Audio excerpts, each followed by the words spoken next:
Time Well Spent, a show where we cook, eat, share testimonies, and talk about the Word of God. Today is a very special day with Time Well Spent. We are going to talk about testimony. Listen to this testimony. Have you ever been in a situation you find yourself to a point where you say, I'm going to give up on God?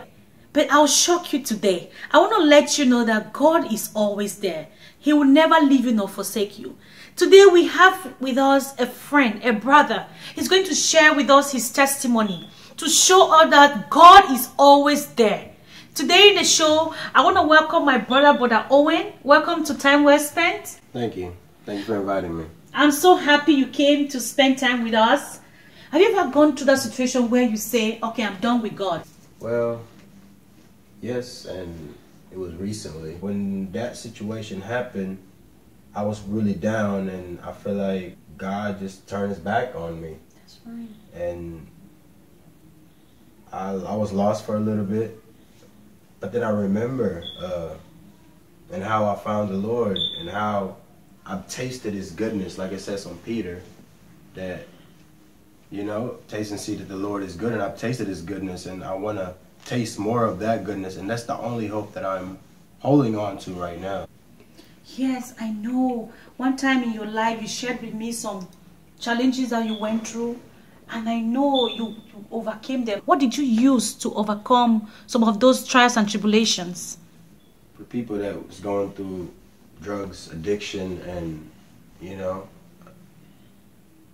lust, things in life that people really go through, which I really went through really hard.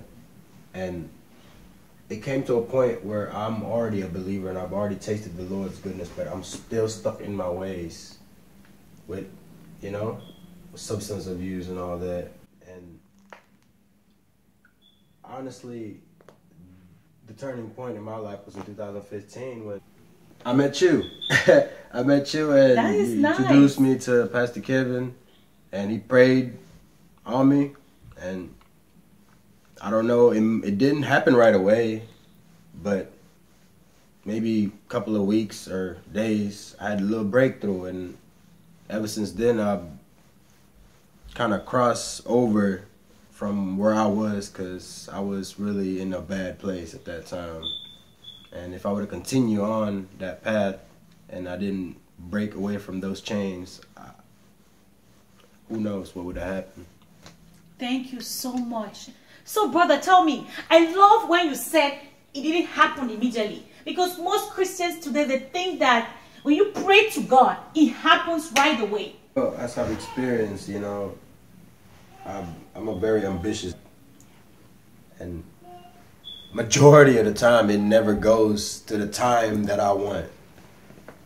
But what I can hold on to is the evidence of the things that, you know, although I asked, but I didn't receive right away, but I received it when I did at least expected.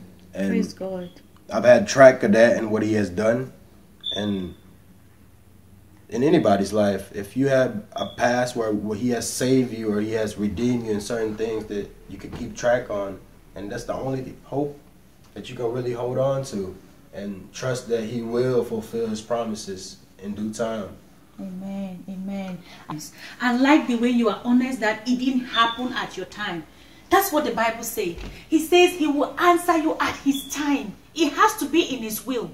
We should remember God created us in his own image. He has a plan for us. And so who told some of us Christians that it can only happen at our time? He says, I have a plan for you to prosper you and take you to an expected end. It means he has it in his hands. Thank you so much for coming to our show today. Thank you so much for sharing your testimony. And I'm so happy that you are on track. God will always come, my brother. God will always answer you. But guess what? At his own time. Yes. All we need to do, people of God, is to focus on the things of God. Keep doing what you're supposed to do. Study the word of God night and day. And he will make your day prosperous. Thank you for sharing with us your testimony. I want to urge you to stay tuned. Don't forget, you can catch us on YouTube, on Facebook, Twitter,